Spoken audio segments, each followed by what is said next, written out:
തിരുവനന്തപുരം കളക്ടറേറ്റിൽ തേനീച്ചക്കൂട്ടം ഇളകിയെത്തിയപ്പോൾ രക്ഷപ്പെടാൻ ശ്രമിക്കുന്നവരുടെ പെടാപ്പാടാണ് പ്രേക്ഷകർ ഇപ്പോൾ കണ്ടത്.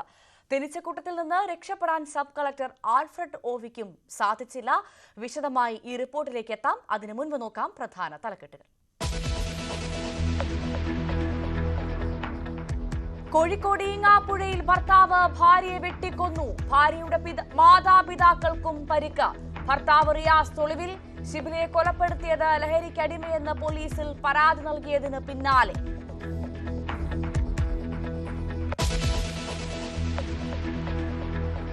വളപട്ടണത്ത് 4 മാസം പ്രായമുള്ള കുഞ്ഞിനെ കിണറ്റിലെറിഞ്ഞു കൊന്നത് ബന്ധുവായ 12 വയസ്സുകാരി. കൊലപാതകം വീട്ടുകാരുടെ സ്നേഹം കുറയുമോ എന്ന ഭയത്താലെന്ന് പോലീസ്. പെൺകുട്ടി മരിച്ച കുഞ്ഞിന്റെ പിതൃ സഹോദരന്റെ മകൾ. 12-കാരിയെ ജുവനൈൽ ജസ്റ്റിസ് ബോർഡിന് മുൻപിൽ ഹാജരാക്കും.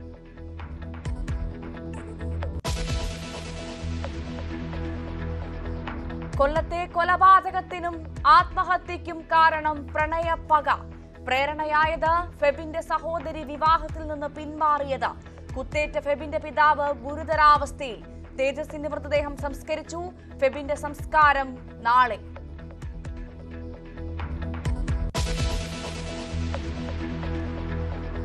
സുനിത വില്യംസിന്റെയും ബൂച്ച് വിൽമോറിന്റെയും സ്പ്ലാഷ് ഡൌണിൽ കണ്ണും നട്ട് ലോകം.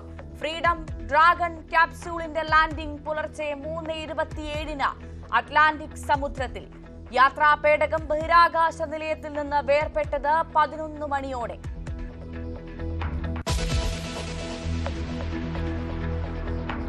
വീണ്ടും യുദ്ധഭൂമിയായി ഗാസ. ഇസ്രായേൽ ആക്രമണത്തിൽ കൊല്ലപ്പെട്ടത് 200-ലേറെ പേർ.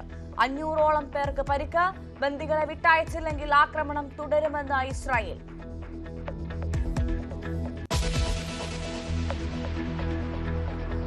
സിനിമാ ഗാനങ്ങൾ പാടാൻ ക്ഷേത്രോത്സവം കോളേജ് യൂണിയൻ ഫെസ്റ്റിവൽ അല്ലെന്ന് ഹൈക്കോടതി. കടക്കൽ ക്ഷേത്രത്തിലെ വിപ്ലവ ഗാനാലാപനത്തിൽ ദേവസ്വം ബോർഡിന് വിമർശനം. സാഹചര്യം വിശദീകരിച്ച് ഒരാഴ്ചയ്ക്കകം സത്യവാങ്മൂലം നൽകണം. ക്ഷേത്രം ഉപദേശക സമിതിക്ക് നോട്ടീസ് നൽകിയെന്ന് ദേവസ്വം ബോർഡ്.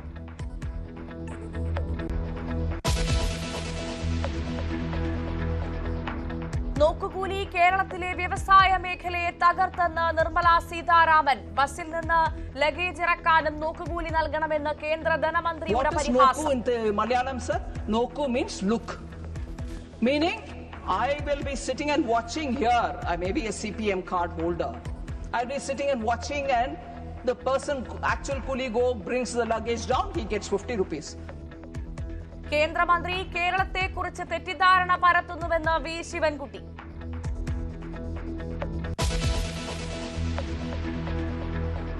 ഹേമ കമ്മിറ്റി റിപ്പോർട്ടിന്മേൽ മൊഴി നൽകാൻ ആരെയും നിർബന്ധിക്കരുതെന്ന് ഹൈക്കോടതി. അന്വേഷണത്തിന്റെ പേരിൽ ബുദ്ധിമുട്ടിക്കരുതെന്ന് പോലീസിന് നിർദ്ദേശം. കോടതി ഇടപെടൽ മൊഴി നൽകാൻ SIT നിർബന്ധിക്കുന്നുവെന്ന പരാതി.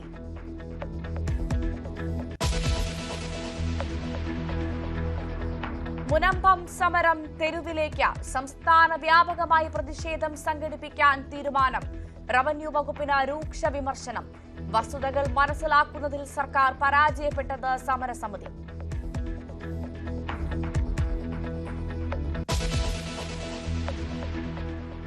തുടക്കം തന്നെ കടക്കുന്നത് വളരെ പ്രധാനപ്പെട്ട ഒരു വാർത്തയിലേക്കാണ്, ഒപ്പം വേദനിപ്പിക്കുന്ന ഒരു വാർത്തയിലേക്കാണ്. കോഴിക്കോട് ഈങ്ങാപ്പുഴയിൽ ലഹരിക്കടിമയായ ഭർത്താവ് ഭാര്യയെ വെട്ടിക്കൊലപ്പെടുത്തി. കക്കാട് സ്വദേശി ഷിബിലയാണ് മരിച്ചത്. ഭാര്യയുടെ മാതാപിതാക്കൾക്കും വെട്ടേറ്റു. ഇന്ന് വൈകിട്ടാണ് സംഭവം. ഭർത്താവ് യാസിർ ഒളിവിലാണ്. MS അനീഷ് കുമാർ ചേർന്നു വിവരങ്ങളുമായി. അനീഷ്, 2025 തുടങ്ങിയത് മുതൽ നമ്മളിങ്ങനെ അടിമയായ ആളുകൾ നടത്തുന്ന ക്രൂര കൊലപാതകങ്ങളുടെ വാർത്തകൾ കേട്ട് ഞെട്ടിയിരിക്കുകയാണ്. ഇപ്പോഴിതാ കോഴിക്കോട് തനിയാവർത്തനമുണ്ടായിരിക്കുന്നു. ലഹരിക്കടിമയായ ഭർത്താവ് ഭാര്യയെ വെട്ടിക്കൊലപ്പെടുത്തുന്ന വിവരമാണ് വരുന്നത്. എപ്പോഴായിരുന്നു സംഭവം? എന്താണ് ഈ വാർത്തയുടെ കൂടുതൽ വിശദാംശങ്ങൾ അനീഷ്? തീർച്ചയായും അങ്ങേയറ്റം ദാരുണമായ ഒരു സംഭവം തന്നെയാണ് നമുക്ക് താമരശ്ശേരിയിൽ നിന്ന് വീണ്ടും റിപ്പോർട്ട് ചെയ്യാൻ കഴിയുന്നത്. കഴിഞ്ഞ കുറച്ച് ദിവസങ്ങളായി, അല്ലെങ്കിൽ ഏതാനും ആഴ്ചകളായി തന്നെ വലിയ ഞെട്ടിക്കുന്ന വാർത്തകൾ വന്ന വീടും കൂടിയാണ്. വിദ്യാർത്ഥിയെ അടിച്ചു കൊന്നു. സഹപാഠികളുടെ കാര്യം, MDMA കഴിച്ച ശേഷം മരിച്ച യുവാവ്. ഇതിനൊക്കെ ഒടുവിലാണ് ലഹരിയുടെ ഒരു ആധിക്യം, അല്ലെങ്കിൽ ലഹരി ഉപയോഗത്തിന് അടിമയായി മാറിയ ആളാണ് ഇപ്പോൾ ഭാര്യയെ വെട്ടിക്കൊന്ന ശേഷം ഭാര്യ മാതാവിനെയും പിതാവിനെയും കുത്തി പരിക്കേൽപ്പിക്കുകയും ചെയ്തിരിക്കുന്നത്. ഗുരുതരമായി പരിക്കേറ്റ ഷിബില എന്ന യുവതിയാണ് മരിച്ചിരിക്കുന്നത്. ഇന്ന് വൈകുന്നേരം ഈ നോമ്പ് തുറ സമയത്തായിരുന്നു സംഭവം ഉണ്ടായത്. ഈ ഷിബിലയും കേസിലെ പ്രതിയായ യാസറും തമ്മിൽ ദാമ്പത്യപരമായ ചില പ്രശ്നങ്ങളുണ്ടായിരുന്നു. അവർ പരസ്പരം പിണങ്ങി നിൽക്കുന്ന ഒരു സാഹചര്യമായിരുന്നു. ഈങ്ങാപ്പുഴയിലെ ഷിബിലയുടെ വീട്ടിലായിരുന്നു ഇവർ ഉണ്ടായിരുന്നത്. ഈ സ്ഥലത്തേക്കാണ് യാസർ എത്തുകയും പരസ്പരം വാക്കുതർക്കത്തിൽ ഏർപ്പെടുകയും പിന്നീട് കയ്യിലിരുന്ന ആയുധം ഉപയോഗിച്ച് വെട്ടിപ്പരിക്കേൽപ്പിക്കുകയും ചെയ്തത്. ഗുരുതരമായി പരിക്കേറ്റ ഷിബിലയെ കോഴിക്കോട് മെഡിക്കൽ കോളേജ് ആശുപത്രിയിലേക്ക് എത്തിച്ചെങ്കിലും ജീവൻ രക്ഷിക്കാൻ കഴിഞ്ഞില്ല. ഭാര്യ പിതാവ് അബ്ദുൾ റഹ്മാൻ കോഴിക്കോട് മെഡിക്കൽ കോളേജിലും ഭാര്യ മാതാവായ ഹസീന താമരശ്ശേരി താലൂക്ക് ആശുപത്രിയിലും ഇപ്പോൾ ചികിത്സയിൽ കഴിയുകയാണ്. ഏറെക്കാലമായി ഇരുവരും തമ്മിലുള്ള കുടുംബ വഴക്ക് ഉണ്ടായിരുന്നു. ഇത് സംബന്ധിച്ച പോലീസിൽ പരാതിയടക്കം നൽകിയതായി കുടുംബം പറയുന്നത്. പക്ഷേ അതൊന്നും അത്ര കാര്യമായി പരിഗണിച്ചിരുന്നില്ല. ഇതേ തുടർന്നാണ് യാസറിന്റെ ഭാഗത്തുനിന്നും ഇത്തരം ഒരു കൊടും ക്രൂരത ഉണ്ടായിരിക്കുന്നതെന്നാണ് പറയുന്നത്. ഇയാൾ ലഹരിക്കടിമയാണ് എന്നാണ് പോലീസ് പറയുന്നത്. പ്രതിക്കായുള്ള തെരച്ചിൽ ഊർജിതമായി നടത്തുന്നു. സംഭവശേഷം ഈ പ്രതി ഒളിവിൽ പോയ ഒരു സാഹചര്യമാണ് നിലവിൽ ഉള്ളത്. ഈ കൊല്ലപ്പെട്ട ഷിബിലയുടെ മാതാപിതാക്കൾ ഇപ്പോൾ ആശുപത്രിയിൽ എന്നാണ് മനസ്സിലാക്കുന്നത്. അവരുടെ ആരോഗ്യനില എങ്ങനെയാണ് അനീഷ? അത് സംബന്ധിച്ച് എന്താണ് വിവരം ലഭിച്ചത്? രണ്ടുപേർക്കും പരിക്കുണ്ട്. ഇതിൽ ഭാര്യ പിതാവ് അബ്ദുൾ റഹ്മാന്റെ കുറച്ച് ഗുരുതരമായ പരിക്കുകളുണ്ട് എന്ന് മനസ്സിലാക്കാൻ കഴിയുന്നു. അദ്ദേഹം കോഴിക്കോട് മെഡിക്കൽ കോളേജ് ആശുപത്രിയിലാണ് ചികിത്സയിൽ കഴിയുന്നത്. എന്നാൽ താരതമ്യേന ഗുരുതരമായ പരിക്കുകൾ ഇല്ലാത്തത് കൊണ്ട് തന്നെയാണ് ഭാര്യ മാതാവ് ഹസീന താമരശ്ശേരി താലൂക്ക് ആശുപത്രിയിൽ ചികിത്സയിൽ കഴിഞ്ഞത്. പക്ഷേ അവരെയും കോഴിക്കോട് മെഡിക്കൽ കോളേജ് ആശുപത്രിയിലേക്ക് മാറ്റുന്നതിനുള്ള ഒരു നടപടികൾ ഉണ്ടാവുമെന്നാണ് നമുക്കറിയാൻ കഴിഞ്ഞത്. എന്തായാലും അങ്ങേയറ്റം ദാരുണമായ ഒരു സംഭവമാണ്. ലഹരിയുടെ ഇടപെടൽ മൂലം വീണ്ടും ഒരു ജീവൻ കൂടി പൊലിഞ്ഞിരിക്കുന്നു. അതും അങ്ങേയറ്റം ക്രൂരമായി ആ ഭാര്യയെ കൊലപ്പെടുത്തുക, ഒപ്പം ഭാര്യാപിതാവിനെയും മാതാവിനെയും മാരകമായി പരിക്കേൽപ്പിക്കുക എന്നീ കാര്യങ്ങളാണ് നടന്നിരിക്കുന്നത്. എന്തായാലും പ്രതിക്ക് വേണ്ടി പോലീസ് തെരച്ചിൽ ഊർജിതമാക്കിയിട്ടുണ്ട്. വൈകാതെ തന്നെ ഇയാൾ പിടിയിലാകുമെന്നാണ് അറിയിച്ചിരിക്കുന്നത്. ഇവിടെ മനസ്സിലാക്കുന്നത് ഈ പ്രതി ലഹരിക്കടിമയാണെന്ന് പറഞ്ഞുകൊണ്ട് ഈ കൊല്ലപ്പെട്ട ഭാര്യ ഷിബില അവർ നേരത്തെ പോലീസിൽ പരാതി നൽകിയിരുന്നു എന്നാണ് മനസ്സിലാക്കുന്നത്. ആ പരാതിയുടെ പകർപ്പ് നമ്മളിപ്പോൾ പ്രേക്ഷകരെ കാണിക്കുന്നുണ്ട്. ഈ പരാതി നൽകിയത് എന്നാണ്? കഴിഞ്ഞ ദിവസമാണോ, അല്ലെങ്കിൽ അതുമായി ബന്ധപ്പെട്ടാണോ ഇപ്പോൾ ഒരു തർക്കമുണ്ടാവുകയും അതിലൂടെ ഒരു കൊലപാതകത്തിലേക്ക് കാര്യങ്ങൾ എത്തുകയും ചെയ്തത്? എന്താണ് പോലീസ് പറയുന്നത്? ഈ കുടുംബവുമായി ബന്ധപ്പെട്ട അല്ലെങ്കിൽ ഈ കുടുംബ വഴക്ക്, ഈ കുടുംബപരമായ ചില പ്രശ്നങ്ങൾ ഇവർ തമ്മിൽ നിലനിന്നിരുന്നു. ഇതിന്റെ അടിസ്ഥാനത്തിലാണ് ഇയാൾക്കെതിരെ പരാതി നൽകുകയും ചെയ്തത്. പക്ഷെ പോലീസ് അർഹിക്കുന്ന ഒരു ഗൗരവത്തോടുകൂടി ഈ പരാതി പരിഗണിച്ചില്ല എന്നാണ് നമുക്ക് ഈ സംഭവത്തിൽ നിന്നും മനസ്സിലാക്കാൻ കഴിയുന്നത്. ഇതേ തുടർന്നാണ് ഇപ്പോൾ ഇത്തരം ദാരുണമായ ഒരു സംഭവത്തിലേക്ക് കാര്യങ്ങൾ നയിച്ചിരിക്കുന്നത്. വലിയ പ്രായമൊന്നുമില്ലാത്ത ചെറുപ്പക്കാരായ ദമ്പതികളാണ്. പക്ഷെ അവർ തമ്മിൽ ചില പ്രശ്നങ്ങൾ ഉണ്ടായതിനെ തുടർന്ന് ഈ പരസ്പരം വേർതിരിഞ്ഞു താമസിക്കുകയും പിന്നീട് ഇയാൾ ഇതുമായി ബന്ധപ്പെട്ട കാര്യങ്ങൾ സംസാരിക്കാനായാണ് ഈങ്ങാപ്പുഴയിലെ ഈ ഭാര്യയുടെ വീട്ടിലേക്ക് എത്തുകയും അവിടെ വെച്ച് സംസാരിക്കുകയും പ്രശ്നങ്ങൾ ഉണ്ടാവുകയും ചെയ്യുന്നു. നമുക്കറിയാം, ഈ മുസ്ലാം വിശ്വാസികൾ വളരെ പവിത്രമായി കരുതുന്ന ഒരു സമയമാണ് നോമ്പുതുറ സമയം. അത്തരത്തിൽ ഈ നോമ്പുതുറ സമയത്താണ് യാസർ ഈ ഭാര്യയുടെ വീട്ടിലേക്ക് എത്തുകയും ഭാര്യയ്ക്ക് മാരകമായി പരിക്കേൽപ്പിക്കുകയും ഭാര്യ പിതാവിനെയും മാതാവിനെയും വളരെ ക്രൂരമായി വെട്ടുകയും ചെയ്തിരിക്കുന്നതിലും കുറച്ച് നാളുകളായി തന്നെ കുടുംബപരമായി ഈ ഷിബിലയും യാസറും തമ്മിൽ പ്രശ്നങ്ങൾ നിലനിൽക്കുകയായിരുന്നു. പക്ഷേ അന്ന് കൊടുത്ത പരാതി പോലീസ് അത്ര ഗൗരവത്തിൽ പരിഗണിച്ചില്ല എന്ന വിവരം തന്നെയാണ് നമുക്കിപ്പോൾ നൽകാൻ കഴിയുന്നത്. സാധാരണഗതിയിൽ ഇത്തരം കുടുംബപരമായ തർക്കങ്ങളൊക്കെ പോലീസിന്റെ പക്കലെത്തുമെങ്കിലും പലപ്പോഴും അത് കുടുംബ പ്രശ്നമല്ലേ എന്ന രീതിയിൽ ഒരു പരസ്പരം പറഞ്ഞു തീർക്കട്ടെ അല്ലെങ്കിൽ മറ്റു തരത്തിലേക്ക് കാര്യങ്ങൾ പോകട്ടെ എന്ന രീതിയിലാണ് ഇതിനെ പരിഗണിക്കാറുള്ളത്. അത്തരം ഒരു ലഘുവായ പരിഗണന മാത്രമാണ് ഈ വിഷയത്തിലും പോലീസിന്റെ ഭാഗത്തു നിന്നും ഉണ്ടായിരിക്കുന്നത്. അത് തന്നെയാണ് പിന്നീട് ഇത്തരം ഒരു ക്രൂരമായ കുറ്റകൃത്യത്തിലേക്ക് നയിക്കപ്പെടാൻ സാഹചര്യം ഉണ്ടായിരിക്കുന്നത്. അതാണ് കോഴിക്കോട് ഈങ്ങാപ്പുഴയിൽ ഭർത്താവ് ഭാര്യയെ വെട്ടിക്കൊന്നു. ഭാര്യയുടെ മാതാപിതാക്കൾക്കും പരിക്ക്. ഭർത്താവ് റിയാസ് ഒളിവിൽ എന്നുള്ള വിവരമാണ് ലഭിക്കുന്നത്. ഷിബിലയെ കൊലപ്പെടുത്തിയത് ലഹരിക്കടിമയെന്ന പോലീസിൽ പരാതി നൽകിയതിന് പിന്നാലെ എന്നാണ് അറിയുന്നത്. പോലീസിൽ വീഴ്ച ഈ സംഭവത്തിൽ ഉണ്ടായിട്ടുണ്ടോ എന്നുള്ളതും വരും മണിക്കൂറിൽ അറിയേണ്ട കാര്യമാണ്. കൃത്യമായി പരാതി നൽകിയിരുന്നു. പക്ഷേ പലപ്പോഴും എം സനീഷ് കുമാർ പറഞ്ഞതുപോലെ തന്നെ കുടുംബ പ്രശ്നമല്ലേ, അതൊക്കെ കുടുംബത്തിൽ തന്നെ പരിഹരിക്കുമെന്നുള്ള പോലീസിന്റെ നിഷ്ക്രിയ മനോഭാവം ഒരു പക്ഷേ ഇത്തരത്തിലുള്ള കൊലപാതകങ്ങളിലേക്ക് നയിച്ചത് നമ്മൾ ഇതിനു മുൻപും കണ്ടതാണ്. അത് ഇവിടെ ഒരു കാരണമായോ എന്ന് നമുക്ക് അറിയേണ്ടതുണ്ട്. അതെന്തായാലും വരും മണിക്കൂറിൽ അറിയാൻ സാധിക്കുമെന്നാണ് മനസ്സിലാക്കുന്നത്. എന്തായാലും ഷിബിലയുടെ മാതാപിതാക്കൾ ഇപ്പോൾ ഗുരുതരാവസ്ഥയിൽ ചികിത്സയിൽ തുടരുകയാണെന്ന വിവരമാണ് ലഭിക്കുന്നത്. എം സനീഷ് കുമാറാണ് വിവരങ്ങൾ നൽകിയത്. നന്ദി. ഇന്ന് വളരെയധികം നമ്മളെ വേദനിപ്പിച്ച മറ്റൊരു വാർത്തയിലേക്കാണ് പോകുന്നത്. കണ്ണൂർ പാറക്കലിൽ 4 മാസം പ്രായമുള്ള കൈക്കുഞ്ഞിനെ കൊന്നത് ബന്ധുവായ 12 വയസ്സുകാരി. തമിഴ്നാട് സ്വദേശികളായ മുത്തു അക്കമൽ ദമ്പതികളുടെ മകൾ യാസികയാണ് കൊല്ലപ്പെട്ടത്. മരിച്ച കുഞ്ഞിന്റെ അച്ഛന്റെ സഹോദരന്റെ മകളാണ് ഈ 12 വയസ്സുകാരി. തന്നോടുള്ള സ്നേഹം കുറഞ്ഞു പോകുമോ എന്ന ആശങ്കയിലാണ് കുഞ്ഞിനെ കൊന്നത്. കുട്ടിയെ ജുവനൈൽ ജസ്റ്റിസ് ബോർഡിന് മുൻപിൽ ഹാജരാക്കും. അച്ഛൻ മരിച്ചുപോയി, അമ്മ ഉപേക്ഷിച്ചുപോയി.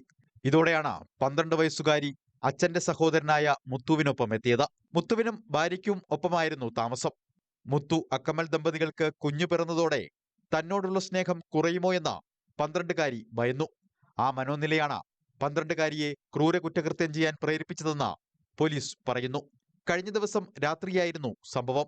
വാടക ക്വാർട്ടേഴ്സിൽ മാതാപിതാക്കൾക്കൊപ്പം ഉറങ്ങിയ 4 മാസം പ്രായമുള്ള യാസികയെ 12കാരി അർദ്ധരാത്രിയോടെ എടുത്ത് വീടിന് സമീപത്തെ കിണറ്റിൽ ഇടുകയായിരുന്നു. മർഡർ ചെയ്തത് ഒരു 12 വയസ്സ് കുട്ടി. വയസ്സ് കറക്റ്റായിട്ട് ഇന്നും റെക്കോർഡിക്കലായിട്ട് ഞങ്ങൾ ഇന്നും അന്വേഷിച്ചു. ബട്ട് 7ാவது വകുപ്പ് പഠിക്കുന്ന ഒരു കുട്ടിയാണ്. സോ അവർ ഇപ്പോൾ അപ്രിഹെൻഡ് ചെയ്തിട്ടുണ്ട്. പിന്നെ മേലും ഇതുകുറിച്ച് ഇൻവെസ്റ്റിഗേഷൻ ചെയ്യും. അവർ சொன்ன സ്റ്റേറ്റ്മെൻറ്റ് ഇന്നലത്തിൽ ചോദിച്ചപ്പോൾ சொன்ன സ്റ്റേറ്റ്മെൻറ്റ് ഇപ്പോൾ എടുക്കും സ്റ്റേറ്റ്മെൻറ്റ് എല്ലാ കോൺട്രഡിക്ഷൻസ് എല്ലാം നോക്കിയിട്ട് ഫർദർ ഇൻവെസ്റ്റിഗേഷൻ മൂവ് ഫർദർ ചെയ്യും. കൊല്ലപ്പെട്ട കുഞ്ഞിന്റെ മാതാപിതാക്കൾ സംഭവത്തിൽ ഈ കുട്ടിയുടെ പങ്ക് സംബന്ധിച്ച് ആദ്യം മുതൽ സംശയം പ്രകടിപ്പിച്ചിരുന്നു. ചോദ്യം ചെയ്യലിൽ 12കാരിയുടെ മൊഴികളിലെ വൈരുദ്ധ്യമാണ് അന്വേഷണത്തിൽ വഴിത്തിരിവായത്. ശുചിമുറിയിൽ പോകാൻ എഴുന്നേറ്റപ്പോൾ കുട്ടിയെ കണ്ടില്ലെന്ന് 12 വയസ്സുകാരി തന്നെയാണ് മുത്തുവിനെയും ഭാര്യയെയും വിളിച്ചറിയിച്ചത്. മുൻപ് പ്രശ്നങ്ങളൊന്നും ഉണ്ടായിട്ടില്ലെന്നും കുട്ടികൾ തമ്മിൽ വലിയ സ്നേഹത്തിലായിരുന്നുവെന്നും ബന്ധുക്കൾ പറയുന്നു. ആ സംഭവത്തിൽ നമുക്കറിയില്ല. അമ്മ ഇന്നലെ രാത്രി ഒരു 4 മണി ശേഷമാണ് ഇവിടെ വന്നത്. എവിടുന്നാ വരുന്നത്? അമ്മ കൊയിലാണ്ടിൽ നിന്ന് വന്നു. കൊയിലാണ്ടി മുത്തുമായിട്ട് എന്താണ് ബന്ധം? മുത്തായിട്ട് എൻ്റെ അമ്മച്ചിൻ്റെ ഏട്ടനാണ്, മുത്തിൻ്റെ അച്ഛൻ. അങ്ങനെ ബന്ധമാണ്. എപ്പോഴാണ് സംഭവം അറിഞ്ഞത്? നിങ്ങളെപ്പോഴാണ് സംഭവം അറിഞ്ഞത്? നമുക്ക് സംഭവം അറിഞ്ഞത് 12 മണിക്കായിരുന്നു, രാത്രി 12 മണിക്കായിരുന്നു. അപ്രതീക്ഷിത കൊലപാതകത്തിന്റെ ഞെട്ടലിലാണ് സമീപവാസികൾ. ആക്രി പെറുക്കി വിറ്റാണ് മുത്തു ഉപജീവനം കണ്ടെത്തിയിരുന്നത്. ന്യൂസ് 18 കണ്ണൂർ. ജീവനെടുക്കുന്ന പക.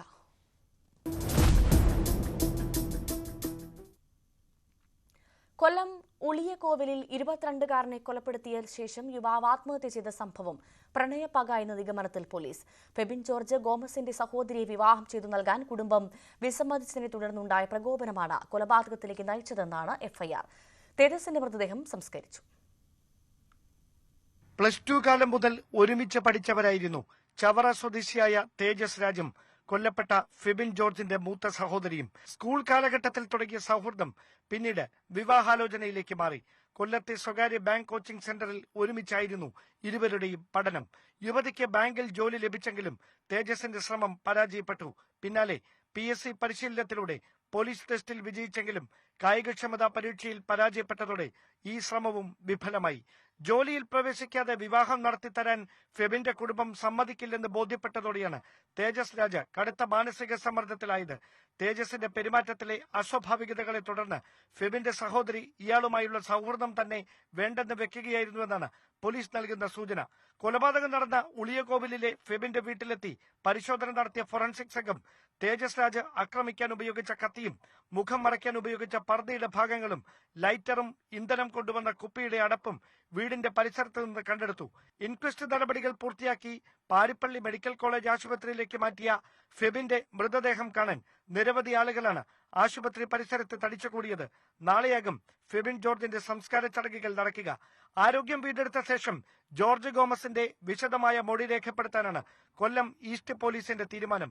അതേസമയം ഫെബിന്റെ മാതാവ് ഡെയ്സിയുടെയും സഹോദരിയുടെയും മൊഴി പോലീസ് രേഖപ്പെടുത്തിയതായാണ് സൂചന. ന്യൂസ് 18 തിരുവനന്തപുരം. ഏറെ നാടകീയമായ ഒരു കൊലപാതകത്തിന്റെയും പിന്നാലെയുള്ള ആത്മഹത്യയുടെയും ഞെട്ടലിലാണ് കൊല്ലം നഗരം. അരുംകൊലയ്ക്ക് പിന്നിൽ വില്ലനായത് പ്രണയപ്പകയെന്നാണ് പോലീസിന്റെ നിഗമനം. പോലീസ് ഉദ്യോഗസ്ഥന്റെ മകനായ തേജസ് രാജുവാണ് കൊലപാതകത്തിന് പിന്നിലെന്നതും അയാൾ അരമണിക്കൂറിന് ശേഷം ട്രെയിനിന് മുന്നിൽ ചാടി ജീവനൊടുക്കിയെന്നതുമാണ് സംഭവത്തിലെ നാടകീയത. ഇന്നലെ വൈകിട്ട് 6:45 വെള്ള നിറമുള്ള കാറിൽ കറുത്ത വസ്ത്രം ധരിച്ചൊരാൾ ഫെബിന്റെ വീട്ടിലേക്ക് എത്തുന്നു. ആരെന്ന് തിരിച്ചറിയും മുൻപേ ഫെബിന് കുത്തേറ്റു. കയ്യിൽ കരുതിയിരുന്ന കത്തി ഉപയോഗിച്ചായിരുന്നു ആക്രമണം. തടയാൻ ശ്രമിക്കുന്നതിനിടെ പിതാവ് ജോർജ് ഗോമസിനും കുത്തേറ്റു. മാതാവ് ഡെയ്സിയുടെ മുന്നിൽ വെച്ചായിരുന്നു ക്രൂരത. തുടർന്ന് ഇരുവരെയും സ്വകാര്യ ആശുപത്രിയിൽ എത്തിച്ചെങ്കിലും ഫെബിന്റെ ജീവൻ രക്ഷിക്കാനായില്ല. ജോർജ് ഗോമസിന്റേത് ആദ്യം ചെറിയ പരിക്കാണെന്ന് കരുതിയെങ്കിലും ആശുപത്രിയിൽ എത്തിച്ച് നടത്തിയ പരിശോധനയിൽ അദ്ദേഹത്തിന് ആന്തരിക രക്തസ്രാവം ഉള്ളതായി കണ്ടെത്തി. ഉടനെ അടിയന്തര ശസ്ത്രക്രിയയ്ക്ക് വിധേയനാക്കി. ഈ സമയം വിദ്യാർത്ഥിക്ക് കുത്തേറ്റെന്ന വിവരത്തെ തുടർന്ന് പോലീസ് സംഘം ഉളിയകോവിലെത്തി. അപ്പോഴാണ് ട്രെയിൻ തട്ടി ഒരാൾ മരിച്ചെന്ന വിവരവും കൊല്ലം ഈസ്റ്റ് പോലീസിനെ തേടിയെത്തിയത്. ട്രെയിൻ തട്ടിയത് ഓവർ ബ്രിഡ്ജിന് സമീപമാണെങ്കിലും മൃതദേഹം തപ്പി ഏറെ നേരം പോലീസ് അലഞ്ഞു. അപ്പോഴാണ് പാലത്തിനടിയിൽ രക്തക്കറ പുരണ്ട കാർ ശ്രദ്ധയിൽപ്പെടുന്നത്. കാറും കാറിന്റെ വിവരങ്ങളും പരിശോധിച്ചപ്പോഴാണ് DCRBയിൽ ജോലി ചെയ്യുന്ന രാജുവിന്റേതാണ് കാറെന്നും കണ്ടെത്തിയത്. തുടർന്ന് നടന്ന അന്വേഷണത്തിൽ ട്രെയിൻ തട്ടി മരിച്ചത് രാജുവിന്റെ മകൻ തേജസ് ആണെന്ന് പോലീസ് സ്ഥിരീകരിച്ചു. ഒടുവിൽ ഉളിയകോവിലിൽ വിദ്യാർത്ഥിയായ ഫെബിനെ കുത്തിക്കൊലപ്പെടുത്തിയത് തേജസ് ആണെന്നും പോലീസ് കണ്ടെത്തി. കൊലയ്ക്ക് ശേഷം കാറിൽ കടപ്പാക്കടയിലെത്തിയ തേജസ് ചെമ്പാൻമുക്ക് റെയിൽവേ ഓവർബ്രിഡ്ജിനടിയിൽ എത്തി കാർ പാർക്ക് ചെയ്തു. പിന്നീട് വാഹനത്തിനുള്ളിലിരുന്ന് കൈത്തണ്ട മുറിച്ച ശേഷം കൊല്ലത്തേക്കെത്തിയ ട്രെയിനിന് മുന്നിൽ ചാടുകയായിരുന്നു. ഫാത്തിമ മാത നാഷണൽ കോളേജ് വിദ്യാർത്ഥിയായ ഫെബിൻ കൊല്ലപ്പെട്ടത് കൂട്ടുകാർക്കും ബന്ധുക്കൾക്കും ഇപ്പോഴും വിശ്വസിക്കാനായിട്ടില്ല. ന്യൂസ് 18 തിരുവനന്തപുരം. കൊല്ലം ഉളിയകോവിലിൽ ഡിഗ്രി വിദ്യാർത്ഥിയായ ഫെബിന്റെ ജീവനെടുക്കാൻ എങ്ങനെയാണ് തേജസ് രാജിന് കഴിഞ്ഞതെന്നാണ് എല്ലാവരും ചോദിക്കുന്നത്. പഠിക്കാൻ മിടുക്കൻ, പോലീസുകാരനാകാൻ ആഗ്രഹിച്ചിരുന്ന യുവാവ്. നാട്ടുകാർക്കൊന്നും തേജസ് കൊലപാതകം നടത്തിയെന്നും പിന്നീട് ജീവനൊടുക്കിയതൊന്നും ഇനിയും വിശ്വസിക്കാനായിട്ടില്ല. നാട്ടുകാർക്കാർക്കും തേജസ് രാജിനെ കുറിച്ച് മോശം ഒരഭിപ്രായമില്ല. പഠിക്കാൻ മുൻപന്തിയിലായിരുന്നു. എല്ലാവരോടും നല്ല പെരുമാറ്റം. ജീവിതത്തെക്കുറിച്ച് വലിയ സ്വപ്നങ്ങൾ ഉണ്ടായിരുന്ന യുവാവ്. പെരുമൺ എഞ്ചിനീയറിംഗ് കോളേജിൽ നിന്ന് ബിടെക് പൂർത്തിയാക്കി. നീണ്ടകര സ്വദേശിയും കൊല്ലം ജില്ലാ ക്രൈം റെക്കോർഡ് ബ്യൂറോയിലെ ഗ്രേഡ് SI രാജുവിന്റെ മകനുമാണ് തേജസ്. അച്ഛനെപ്പോലെ പോലീസിൽ ചേരണമെന്നായിരുന്നു ആഗ്രഹം. അതിനുള്ള തയ്യാറെടുപ്പിലായിരുന്നു. ഒരു തവണ സിവിൽ പോലീസ് ഓഫീസർ യോഗ്യതാ പരീക്ഷ വിജയിച്ചെങ്കിലും കായികക്ഷമതാ പരീക്ഷ ക്ലിയർ ചെയ്തില്ല. മത്സര പരീക്ഷകളും മുടങ്ങാതെ എഴുതി. പയ്യൻ അവിടെ വന്ന് വീണ് കിടക്കായിരുന്നു. ഇവർ നിലവിളിക്കുന്നുണ്ടായിരുന്നു. അപ്പോൾ തന്നെ ഞാൻ പോലീസിൽ ഇൻഫോം ചെയ്തു. നമുക്കതേ ചെയ്യാൻ പറ്റുള്ളൂ. അപ്പോൾ കാർ എടുത്ത് കൊണ്ടുപോകാനായിട്ട് നോക്കുമ്പോൾ എനിക്ക് അന്നേരം കാർ ഓടിക്കാൻ പറ്റാത്ത ഒരു മാനസികാവസ്ഥയായി. അപ്പോഴത്തേക്ക് ഒരു ആട്ടോ വന്നു. ആട്ടോയ്ക്കകത്തിൽ കയറ്റി വിട്ടു. കൊല്ലം കളക്ടറേറ്റിൽ ജീവനക്കാരനാണ് തേജസിന്റെ മൂത്ത സഹോദരൻ. കൊല്ലപ്പെട്ട ഫെബിന്റെ സഹോദരിയും തേജസും ഒന്നിച്ചാണ് എഞ്ചിനീയറിംഗിന് പഠിച്ചത്. പിന്നീട് ബാങ്ക് പരീക്ഷാ പരിശീലനത്തിനും ഒന്നിച്ചായിരുന്നു. നാട്ടുകാരനായ മിടുക്കൻ കൊലയാളിയാണെന്ന നടുക്കത്തോടെ തന്നെയാണ് നീണ്ടകരക്കാർ കേട്ടത്. തേജസിന് അങ്ങനെ ആരെയും കൊല്ലാനും സ്വന്തം ജീവൻ ഇല്ലാതാക്കാനും കഴിയുമെന്ന് ആരും ഒരിക്കലും പ്രതീക്ഷിച്ചിട്ടുണ്ടാവില്ല. ന്യൂസ് 18 കൊല്ലം. വെഞ്ഞാറമൂട് കൂട്ടക്കൊലപാതകത്തിൽ പ്രതി അഫാനുമായുള്ള 3ാം ഘട്ട തെളിവെടുപ്പ് പൂർത്തിയായി. സഹോദരൻ അഫ്സാന്റെയും ഫർസാനയുടെയും കൊലപാതകത്തിൽ പെരുമലയിലെ വീടടക്കം 7 ഇടങ്ങളിൽ പോലീസ് തെളിവെടുത്തു. നാളെ ഉച്ചയോടെ പ്രതിയെ കോടതിയിൽ ഹാജരാക്കും. പാങ്ങോട്, കിളിമാനൂർ, വെഞ്ഞാറമൂട് സ്റ്റേഷനുകളിലായാണ് കൂട്ടക്കൊലപാതകത്തിലെ 3 കേസുകൾ രജിസ്റ്റർ ചെയ്തിരിക്കുന്നത്. സഹോദരൻ അഹ്സാന്റെയും സുഹൃത്ത് ഫർസാനയുടെയും കൊലപാതകങ്ങളിലെ തെളിവെടുപ്പാണ് ഇന്ന് നടന്നത്. രാവിലെ 9:30യോടെ പ്രതിയെ പോലീസ് സ്റ്റേഷനിൽ നിന്ന് കൊലപാതകം നടന്ന പേരുമലയിലെ വീട്ടിലേക്ക് എത്തിച്ചു. ലത്തീഫിനെയും സാജിദയെയും കൊന്നതിനു ശേഷം വീട്ടിൽ മടങ്ങിയെത്തിയാണ് അഫാൻ അഫ്സാനെയും ഫർസാനെയും അടിച്ചു വീഴ്ത്തിയത്. വീട്ടിലേക്ക് കയറിയ വിധവും കൊലപാതക രീതിയും വീണ്ടും പ്രതി പോലീസിന് മുന്നിൽ വിശദീകരിച്ചു.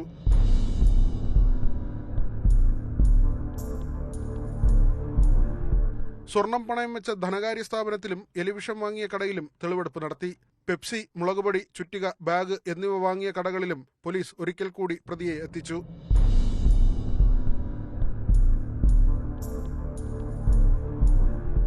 ഫർസാനയെ ബൈക്കിൽ കൂടെ കൂട്ടിയ വഴിയിൽ തെളിവെടുത്ത ശേഷം പ്രതിയെ തിരികെ പോലീസ് സ്റ്റേഷനിലെത്തിച്ചു.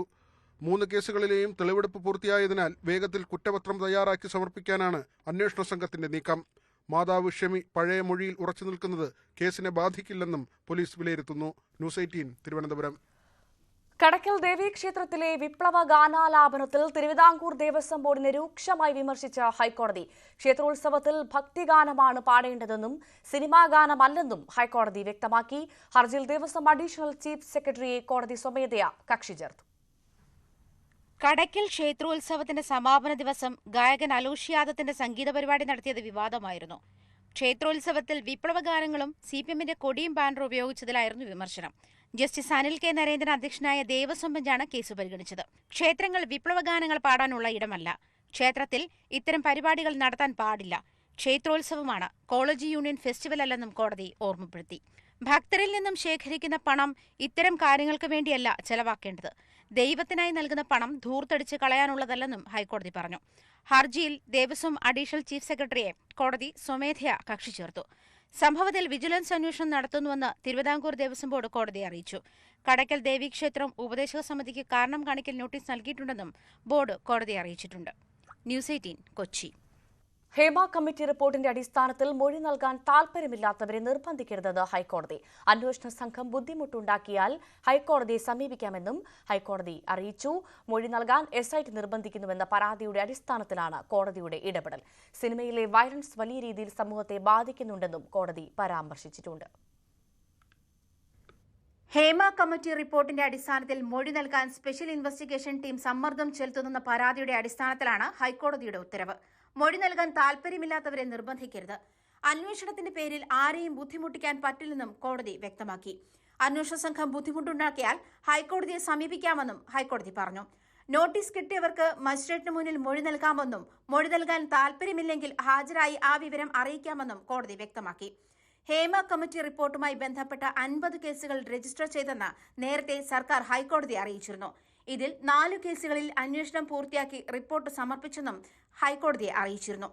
ഇതിനിടെ സിനിമകളിലെ വയലൻസ് സമൂഹത്തെ ബാധിക്കുന്നുണ്ടെന്ന് കോടതി ചൂണ്ടിക്കാട്ടി. സിനിമയിലെ വയലൻസ് നിയന്ത്രിക്കാൻ ഭരണകൂടം ഇടപെടുന്നതിൽ പരിമിതിയുണ്ടെന്നും ഹൈക്കോടതി വ്യക്തമാക്കി. സിനിമാ മേഖലയിൽ ഏറെ കോളിളക്കം സൃഷ്ടിച്ചാണ് ഹേമ കമ്മിറ്റി റിപ്പോർട്ട് പുറത്തുവന്നത്. മലയാള സിനിമയിൽ ജോലി ചെയ്യണമെങ്കിൽ ശരീരം നൽകണമെന്ന് ഞെട്ടിപ്പിക്കുന്ന വെളിപ്പെടുത്തലുകളാണ് റിപ്പോർട്ടിനെ തുടർന്ന് പുറത്തുവന്നത്. റിട്ടയർഡ് ജസ്റ്റിസ് ഹേമയ്ക്ക് പുറമെ നടി ശാരദ, മുൻ IAS ഉദ്യോഗസ്ഥ KB വത്സലകുമാരി എന്നിവരായിരുന്നു കമ്മിറ്റി അംഗങ്ങൾ. 2019 ഡിസംബറിൽ ഹേമ കമ്മിറ്റി മുഖ്യമന്ത്രിക്ക് റിപ്പോർട്ട് നൽകിയെങ്കിലും സർക്കാർ റിപ്പോർട്ട് പുറത്തുവിട്ടിരുന്നില്ല. വിവരാവകാശ നിയമപ്രകാരമുള്ള അപേക്ഷകളും മുൻപ് തള്ളിയിരുന്നു. വിവരാവകാശ കമ്മീഷന്റെ നിർദ്ദേശമനുസരിച്ചാണ് പിന്നീട് റിപ്പോർട്ട് പുറത്തുവിട്ടത്. ന്യൂസ് 18 കൊച്ചി.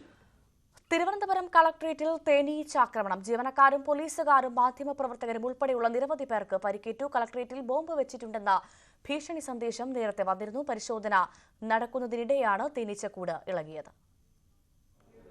പേടിച്ചത് ബോംബ്, സംഭവിച്ചത് തേനീച്ച ആക്രമണം. തിരുവനന്തപുരം കളക്ടറേറ്റിൽ ഉച്ചയോടെയായിരുന്നു സംഭവം. ബോംബ് ഭീഷണിയെ തുടർന്ന് ജീവനക്കാരെയും പൊതുജനങ്ങളെയും കെട്ടിടത്തിന് പുറത്തിറക്കി.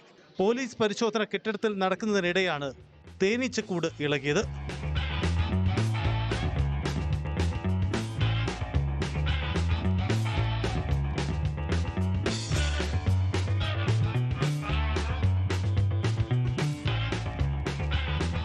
ആക്രമണം കടുത്തതോടെ സ്ഥലത്തുണ്ടായിരുന്നവർ ചിതറിയോടി.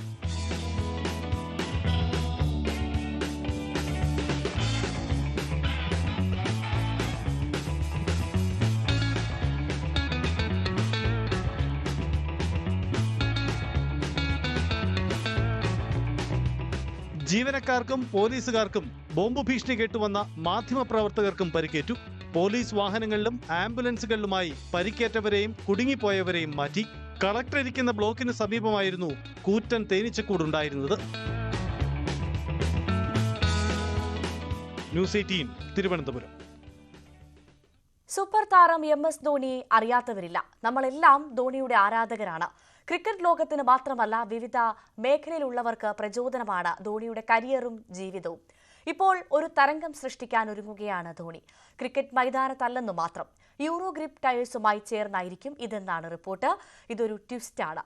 യൂറോ ഗ്രിപ്പ് ടയേഴ്സും MS ധോണിയും ഒന്നിച്ച് സഞ്ചരിക്കുന്ന ഈ പുതിയ വാർത്തയുടെ വിശദാംശങ്ങൾ കാണാം.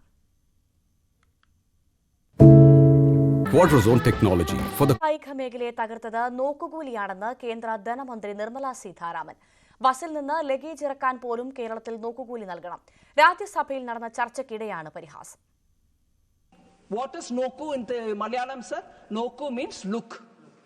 Meaning, I will be sitting and watching here. I may be a CPM card holder.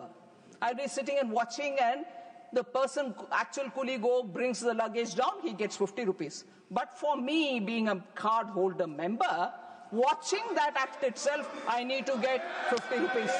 That is Noku coolie for you, sir. സംസ്ഥാനത്ത് ഇപ്പോൾ നോക്കുകൂലി ഇല്ലെന്ന് മുഖ്യമന്ത്രിക്ക് പറയേണ്ടി വന്നത് നേരത്തെ ഉണ്ടായിരുന്നത് കൊണ്ടാണെന്നും കേന്ദ്ര ധനമന്ത്രി പറഞ്ഞു. So it is that kind of communism that has killed industry in Kerala. 2 days ago, Honorable Chief Minister, I think, gave an interview. Kerala Chief Minister, I think, gave an interview in which he says there is no Nokukuli nowadays, which means it was there before. നോക്കുകൂലി പരാമർശത്തിൽ ധനമന്ത്രി നിർമ്മല സീതാരാമന് മറുപടിയുമായി മന്ത്രി V Sivankutty.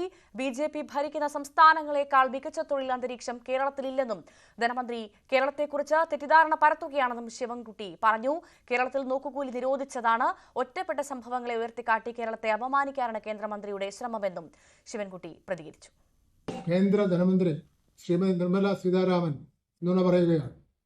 ഒറ്റപ്പെട്ട സംഭവങ്ങളെ പർവ്വതീകരിച്ച് കാണിക്കുകയാണ്. നോക്കൂലി അടക്കമുള്ള തൊഴിൽ വിരുദ്ധ നയങ്ങൾക്കെതിരെ സർക്കാർ ഉത്തരവിലൂടെ തന്നെ നിലപാടെടുത്ത സംസ്ഥാനമാണ് കേരളം. കേന്ദ്ര ധനമന്ത്രിയുടെ ഇപ്പോഴത്തെ പ്രസ്താവന നിഷ്കളങ്കമല്ല. സ്വന്തം വാക്കുകളിൽ ഉറച്ചു നിൽക്കുവാൻ കഴിയാത്ത നേതാവും മന്ത്രിയുമാകരുത് ശ്രീമതി നിർമ്മല സീതാരാമൻ. ലോക്സഭയിൽ പ്രതിപക്ഷ ബഹളത്തെ തുടർന്ന് സഭാ നടപടികൾ നിർത്തിവെച്ചു. കുറിച്ചുള്ള പ്രധാനമന്ത്രിയുടെ പ്രസംഗത്തിന് പിന്നാലെ ചോദ്യം ചോദിക്കാൻ അവസരം തേടിയായിരുന്നു പ്രതിപക്ഷാംഗങ്ങൾ ബഹളം വെച്ചത്.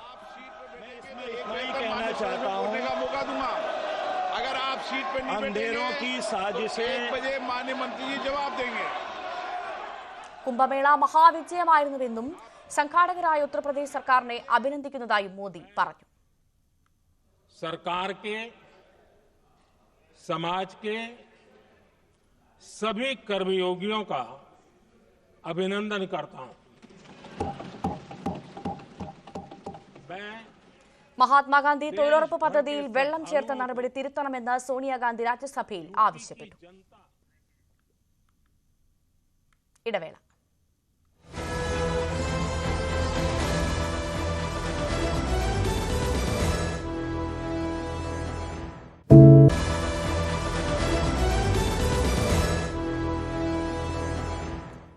തിരികെ വാർത്തയിലേക്ക്. ഗസയിൽ ഇസ്രായേൽ നടത്തിയ കനത്ത വ്യോമാക്രമണത്തിൽ 200ഓളം പലസ്തീനികൾ കൊല്ലപ്പെട്ടു.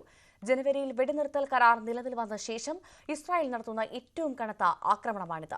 ഇസ്രായേൽ ഹമാസ് യുദ്ധം പുനരാരംഭിക്കുമോ എന്ന ആശങ്ക ശക്തമാക്കുന്നതാണ് നടപടി. വെളുപ്പിന് വിവിധ ലക്ഷ്യങ്ങളിലേക്ക് ഒരേ സമയമായിരുന്നു ആക്രമണം. മരിച്ചവരിലും പരിക്കേറ്റവരിലും ഭൂരിപക്ഷം സ്ത്രീകളും കുട്ടികളുമാണ്. വടക്കൻ ഗസ, ഗസ സിറ്റി, തെക്കൻ ഗസയിലെ ദേർ അൽ ബലാഹ്, റഫ തുടങ്ങിയ സ്ഥലങ്ങളിലേക്കാണ് കനത്ത ബോംബിംഗ് ഉണ്ടായത്. ജനവാസ കേന്ദ്രങ്ങൾക്കും ആശുപത്രികൾക്കും നേരെയായിരുന്നു ആക്രമണം.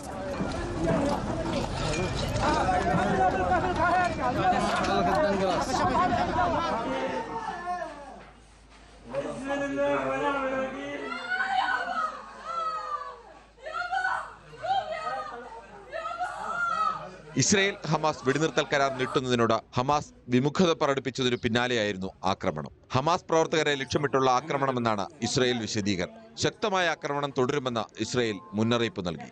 രണ്ടാം ഘട്ട വെടിനിർത്തലിന് മുന്നോടിയായി ബാക്കി ഇസ്രായേലി ബന്ദികളെ ഉടൻ വിട്ടയക്കണമെന്ന അമേരിക്കൻ നിർദ്ദേശം ഹമാസ് സ്വീകരിച്ചിരുന്നില്ല. വെടിനിർത്തൽ വ്യവസ്ഥകളിൽ ചർച്ചയ്ക്ക് ശേഷമേ ബന്ദികളെ വിടാനാവൂ എന്ന നിലപാടാണ് ഹമാസ് സ്വീകരിച്ചത്. ഇതേ തുടർന്ന് രണ്ടാം ഘട്ട വെടിനിർത്തൽ അനിശ്ചിതത്വത്തിലായിരുന്നു. വെടിനിർത്തലിന്റെ ഭാഗമായി ഇതുവരെ 39 ഇസ്രായേലി ബന്ദികളെ ഹമാസ് മോചിപ്പിച്ചു. 2000ഓളം പലസ്തീൻ തടവുകാരെ ഇസ്രായേലും മോചിപ്പിച്ചു. വെടിനിർത്തൽ കരാർ വ്യവസ്ഥകൾ ലംഘിച്ചെന്ന ആരോപണമാണ് ഇരുപക്ഷവും ഒരുപോലെ ഉന്നയിക്കുന്നത്. International desk, news 18. യമനിലെ ഹൂതി കേന്ദ്രങ്ങളിൽ അമേരിക്ക നടത്തിയ ആക്രമണത്തിന് തിരിച്ചടിയായി അമേരിക്കൻ വിമാനവാഹിനി കപ്പലിന് നേരെ വീണ്ടും ആക്രമണം നടത്തിയെന്ന് ഹൂതികൾ. എന്നാൽ ഹൂതികൾ തൊടുത്ത ഡ്രോണുകളെല്ലാം വെടിവെച്ചിട്ടെന്ന് അമേരിക്ക അവകാശപ്പെട്ടു. ഇനിയും കനത്ത തിരിച്ചടി ഉണ്ടാകുമെന്ന് ഹൂതികൾ പറഞ്ഞു. ചെങ്കടലിൽ കപ്പലുകൾക്ക് നേരെ ആക്രമണം തുടർന്നാൽ കൂടുതൽ കടുത്ത തിരിച്ചടി നേരിടേണ്ടി വരുമെന്ന് അമേരിക്ക മുന്നറിയിപ്പ് നൽകി. യമനിലെ ഹൂതി ശക്തി കേന്ദ്രങ്ങൾക്ക് നേരെ അമേരിക്ക നടത്തിയ ആക്രമണങ്ങൾ 53 പേർ കൊല്ലപ്പെടുകയും 100-ലധികം പേർക്ക് പരിക്കേൽക്കുകയും ചെയ്തിരുന്നു.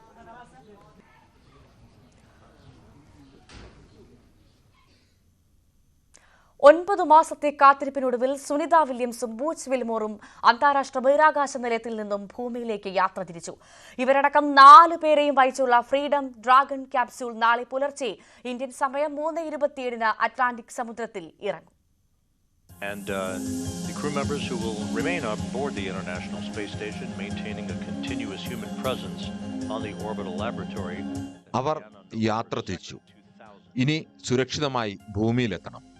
ആകാംക്ഷയുടെ ഇതുവരെയുള്ള ഘട്ടങ്ങൾ വിജയകരമായി പൂർത്തിയാക്കി. നാസയുടെ ക്രൂ 9 ബഹിരാകാശ ദൗത്യ സംഘാംഗങ്ങളുമായി സ്പേസ് എക്സിന്റെ ഫ്രീഡം ഡ്രാഗൺ പേടകം ഇന്ത്യൻ സമയം ഇന്ന് രാവിലെ 10:35 അന്താരാഷ്ട്ര ബഹിരാകാശ നിലയവുമായുള്ള ബന്ധം വേർപെടുത്തി ഭൂമിയിലേക്ക് യാത്ര തിരിച്ചു.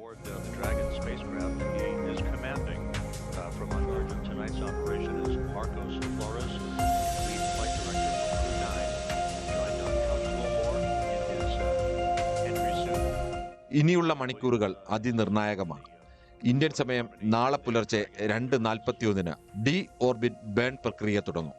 പേടകം വേഗം കുറച്ച് ഭൂമിയുടെ അന്തരീക്ഷത്തിലേക്ക് പ്രവേശിക്കും. തുടർന്ന് പാരച്യൂട്ടുകൾ നിവർത്തി പേടകത്തിന്റെ വേഗം വീണ്ടും കുറയ്ക്കും. നാളെ പുലർച്ചെ 3:27 അവർ സുരക്ഷിതരായി കടൽ തൊടും. സാഹചര്യങ്ങൾക്കനുസരിച്ച് ഈ സമയക്രമത്തിൽ മാറ്റം വരാം. കടലിൽ പതിക്കുന്ന ക്യാപ്സ്യൂൾ കപ്പലിൽ കരയിലേക്ക് എത്തിക്കും. In step 5 with the smoke 2, and we found some pieces of dust around the Hatsil area, so we are going to clean them. 9 മാസം മുമ്പ് 8 ദിവസത്തെ ദൗത്യത്തിനായി അന്താരാഷ്ട്ര ബഹിരാകാശ നിലയത്തിലെത്തിയ നാസയുടെ ബഹിരാകാശ ദൗത്യ സംഘാംഗങ്ങളായ സുനിത വില്യംസും ബുച്ച് ബിൽമോറും ഒപ്പം കഴിഞ്ഞ സെപ്റ്റംബറിലെത്തിയ ആസ്ട്രോനോട്ട് നിക് ഹേഗും കോസ്മോനോട്ട് അലക്സാണ്ടർ ഗോർബനോവും. ഇവരെയും വഹിച്ചുള്ള പേടകമാണിപ്പോൾ ഭൂമി ലക്ഷ്യമാക്കി എത്തിക്കൊണ്ടിരിക്കുന്നത്. Space desk, news 18. അന്താരാഷ്ട്ര ബഹിരാകാശ നിലയത്തിലേക്കുള്ള സാധാരണ ക്രൂ റൊട്ടേഷനപ്പുറം പല ഘടകങ്ങൾ കൊണ്ടും വ്യത്യസ്തമായിരുന്നു സുനിത ബൂച്ച് ബഹിരാകാശ യാത്ര. ബഹിരാകാശത്ത് കുടുങ്ങിയെന്ന ലോകവും ഇല്ലെന്ന് നാസയും വിശദീകരിച്ച മാസങ്ങളാണ് കടന്നുപോയത്. അമേരിക്കൻ രാഷ്ട്രീയം മുതൽ ബഹിരാകാശ രംഗത്തെ വൻകിട സ്വകാര്യ കമ്പനികൾ തമ്മിലുള്ള കിടമത്സരം വരെ ചർച്ചയായ 9 മാസങ്ങൾക്കാണ് ഈ സ്പ്ലാഷ് ഡൌണോടെ പരിസമാപ്തി. അന്താരാഷ്ട്ര ബഹിരാകാശ നിലയത്തിലേക്കുള്ള ദൗത്യങ്ങൾക്ക് യാത്രാ പേടകം നിർമ്മിക്കാൻ നാസ തിരഞ്ഞെടുത്ത 2 സ്വകാര്യ കമ്പനികളിൽ ഒന്നാണ് ബോയിങ്. ബോയിങ്ങിനൊപ്പം കരാർ നേടിയ സ്പേസ് എക്സ് വളരെ മുൻപേ തന്നെ ഈ രംഗത്ത് വിജയചരിത്രം എഴുതി.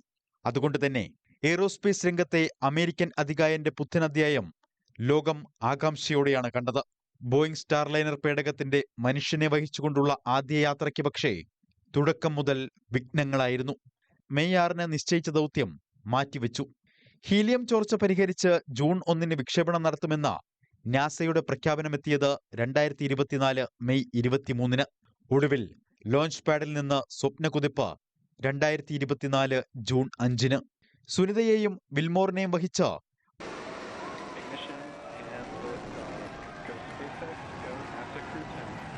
ബോയിങ് സ്റ്റാർലൈനർ അന്താരാഷ്ട്ര ബഹിരാകാശ നിലയത്തിലേക്ക് യാത്ര തിരിച്ചു.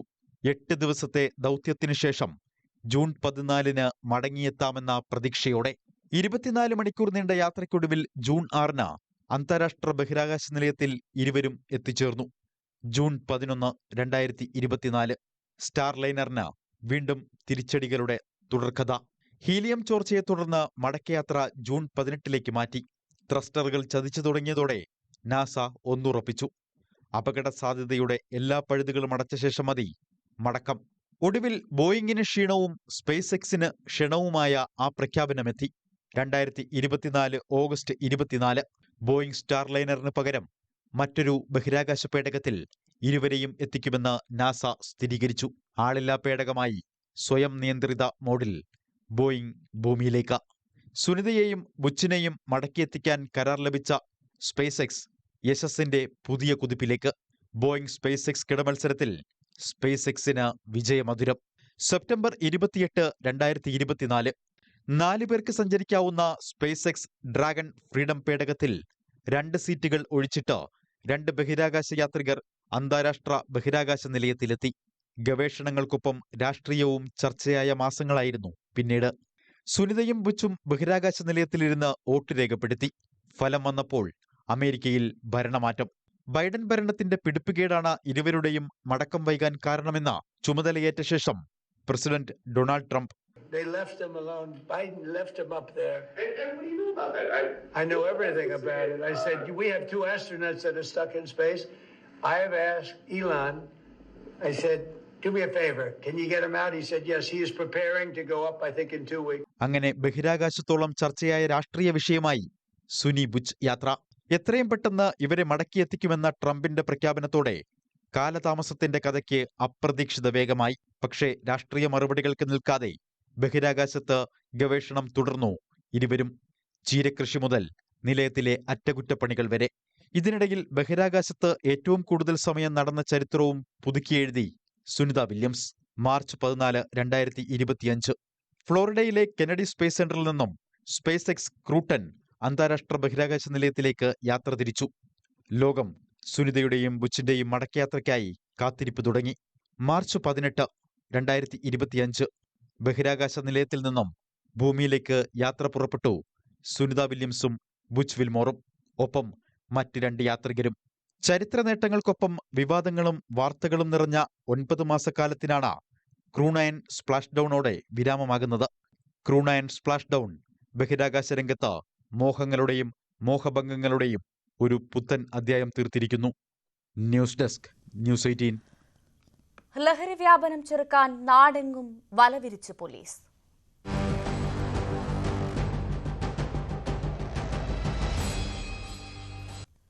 സംസ്ഥാനത്ത് ലഹരിവേട്ട തുടരുന്നു. താമരശ്ശേരിയിലും കൊച്ചിയിലുമായി 14 കിലോ കഞ്ചാവ് പിടികൂടി.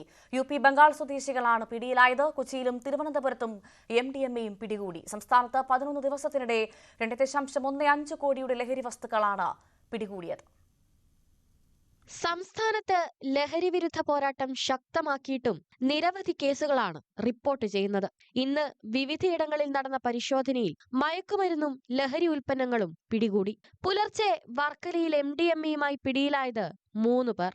പ്രവീൺ, വിഷ്ണു, ഹമീദ് എന്നിവരാണ് ഡാൻസാഫിന്റെ പിടിയിലായത്. വിനോദസഞ്ചാരികൾക്ക് വിൽക്കാനെത്തിച്ചതായിരുന്നു മയക്കുമരുന്ന്.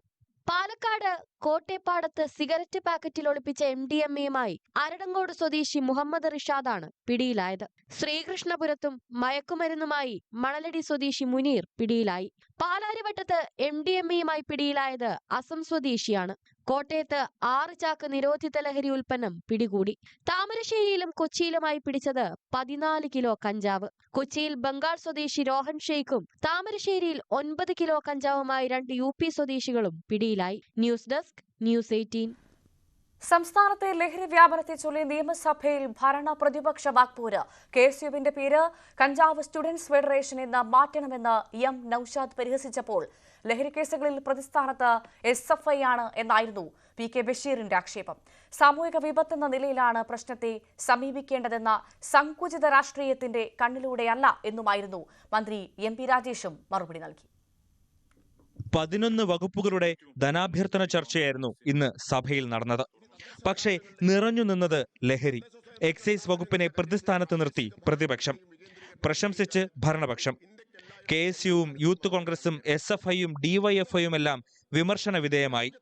ലഹരി വ്യാപനം തടയണമെന്നതിൽ മാത്രമായിരുന്നു ഭരണ പ്രതിപക്ഷങ്ങൾ ഒറ്റക്കെട്ട്. പ്രതിപക്ഷത്തു നിന്ന് ചർച്ച തുടങ്ങിവെച്ച അൻവർ സാദത്ത് തന്നെ സർക്കാരിനെ വിമർശിച്ചു തുടങ്ങി. PK ബഷീർ പതിവ് പോലെ പരിഹാസശരങ്ങൾ കൊണ്ട് മൂടി. എക്സൈസ് വകുപ്പ് വേണം, കാരണം ഇവിടെ സംവിധാനമുണ്ട്. ആ സംവിധാനത്തിൽ സ്റ്റാഫ് ഉണ്ടോ സർ? സ്റ്റാഫ് ഉണ്ടോ സർ? ഇന്ത് എക്സൈസ് വകുപ്പിന്റെ സ്ഥിതി എന്താ സർ? ഒരു ക്രൈംബ്രാഞ്ച് വിങ്കൂട്ട് സർ, അതിൽ ആകെ ഉള്ളത് എത്ര ആളാണ് സർ? ബഹുമാനപ്പെട്ട മന്ത്രി പറഞ്ഞു സർ, 13 ആളാണ്. ഈ 13 ആളില് അതിൽ 3 ആളിൽ ആരാ? ഡ്രൈവർമാരാ. അപ്പൊ എത്ര ആൾ സർ സ്റ്റാഫ്? എങ്ങനെയാ സർ ഇവിടെ ഈ മയക്കുമരുന്ന് പിടിക്കുക? ഭരണപക്ഷത്തിന്റെ പ്രത്യാക്രമണത്തിന് മുന്നിൽ നിന്നത് M നൌഷാദ്. ഞാൻ പറഞ്ഞ എത്തിച്ചേർന്നിട്ടുള്ളൊരു സ്ഥിതിവിശേഷമാണ് സർ. UDF എത്തിച്ചേർന്നിട്ടുള്ളൊരു സ്ഥിതിവിശേഷമാണത്. ഞാന് അല്ല ഒന്ന് കഴിഞ്ഞു, അങ്ങനെ അനുവദിക്കാൻ കഴിയില്ല സർ. എന്റെ പ്രസംഗം തടസ്സപ്പെടുത്തണ്ട. അത് ഞാൻ വഴങ്ങുന്നൊന്നുമില്ല. ഒരേ സമയം ലഹരി വ്യാപനത്തിനെതിരെയും ബ്രുവറിക്ക് വേണ്ടിയും സംസാരിക്കുന്ന എക്സൈസ് മന്ത്രി കുമ്പിടിയാണോ എന്നായിരുന്നു രാഹുൽ മാങ്കൂട്ടത്തിലിന്റെ ചോദ്യം. ഏതെങ്കിലും സ്കൂളുകളിൽ അങ്ങേ വിമുക്തിയുടെ ഒരു പരിപാടിക്ക് വിളിച്ചാൽ അങ്ങ് സ്കൂളിലെ കുട്ടികളോട് പോയിട്ട് പറയണം ലഹരി ഉപയോഗിക്കുന്നത് തെറ്റാണെന്ന്. അവിടെ ഇരിക്കുന്ന ഏതെങ്കിലും ഒരു കുട്ടി അങ്ങയുടെ മുഖത്ത് നോക്കി അങ്ങ് കുമ്പിടിയാണോ എന്ന് ചോദിച്ചാൽ അങ്ങ് എന്തു പറയും സാർ? അതുകൊണ്ട് ഈ അവയർനെസ് പ്രോഗ്രാം എക്സൈസ് വകുപ്പിൽ നിന്ന് മറ്റേതെങ്കിലും വകുപ്പിലേക്ക് എടുത്തു മാറ്റേണ്ടതായിട്ടുണ്ട്. പ്രതിപക്ഷത്തിന്റേത് സങ്കുചിത മനോഭാവമെന്ന് വിമർശിച്ച എക്സൈസ് മന്ത്രി MP രാജേഷ് നാടിനു വേണ്ടി ഒരുമിച്ച് നിൽക്കാൻ പ്രതിപക്ഷത്തോട് കൈകൂപ്പി അഭ്യർത്ഥിച്ചു. ഈ സാമൂഹിക വിപത്തിനെ പോയിന്റ് സ്കോർ ചെയ്യുന്നതിനുള്ള ഒരു അവസരമാക്കിയിട്ട് ഉപയോഗിക്കാൻ ഉത്തരവാദിത്വമുള്ള വിവേകമുള്ള ആർക്കെങ്കിലും കഴിയുമോ? എത്രയാണ് ശിക്ഷാ നിരക്കെന്നറിയാമോ? 98.04. 98 എന്ന് പറഞ്ഞാൽ അറസ്റ്റ് ചെയ്യപ്പെട്ടവരിൽ ഏതാണ്ട് എല്ലാവരും ജയിലിലായി ഈ സർക്കാരിന്റെ കാലത്ത്. എന്നിട്ട് നിങ്ങൾ പറയാണ് എൻഫോഴ്സ്മെന്റ് ഫലപ്രദമല്ല എന്ന്. ഏറ്റവും കൂടുതൽ ഏറ്റവും ഉയർന്ന കൺവിക്ഷൻ റേറ്റ് ഇന്ത്യയിലുള്ളത് കേരളത്തിലാണ്. ചങ്ങമ്പുഴയും ബാലചന്ദ്രൻ ചുള്ളിക്കാടുമൊക്കെ ലഹരി ചർച്ചകളെ കാവ്യാത്മകമാക്കി. കരളു പങ്കുവയ്ക്കാൻ എനിക്കാവില്ല പ്രണയമേ, പകുതിയും ലഹരിയുടെ പക്ഷികൾ കൊണ്ടുപോയി എന്നു പാടിയ കവി അനാഥമായി തെരുവിൽ കിടന്ന് മരിച്ചത് നമ്മൾ കണ്ടതാണ്. ന്യൂസ് 18 തിരുവനന്തപുരം. സംസ്ഥാനത്ത് ലഹരിവേട്ട തുടരുന്നു. താമരശ്ശേരിയിലും കൊച്ചിയിലുമായി 14 കിലോ കഞ്ചാവ് പിടികൂടി. UP ബംഗാൾ സ്വദേശികളാണ് പിടിയിലായത്. കൊച്ചിയിലും തിരുവനന്തപുരത്തും MDMAയും പിടികൂടി. കഞ്ചാവ് വിൽപ്പന കേസുകളിൽ പ്രതിയായ പാലക്കാട് സ്വദേശിനി ഭാനുമതിയും വലയിലായി. സംസ്ഥാനത്ത് 11 ദിവസത്തിനിടെ 2.15 കോടിയുടെ ലഹരി വസ്തുക്കളാണ് പിടിച്ചത്.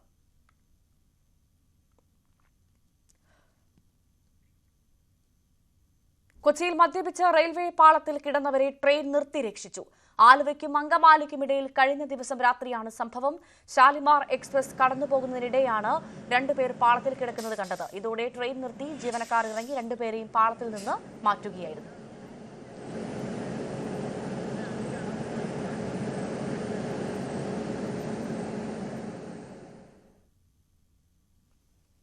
തിരിച്ചുവരാം ഇടവേളയ്ക്ക് ശേഷം.